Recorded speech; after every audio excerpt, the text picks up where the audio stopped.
Isis, na ako. Hoy! Eka lang ba? Utusan mo na kita. Oh, bumili ka doon ng ano? Bumili ka doon ng napkin ko.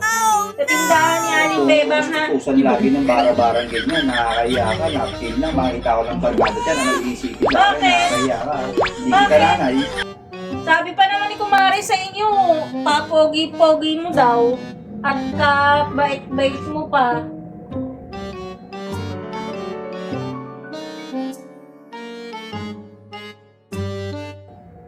Sinabi na kumari yun, ha? Oo, sinabi ni Mamaya, Kumari yun. pinubola lang ako. Hindi! Ganyan-ganyan mo.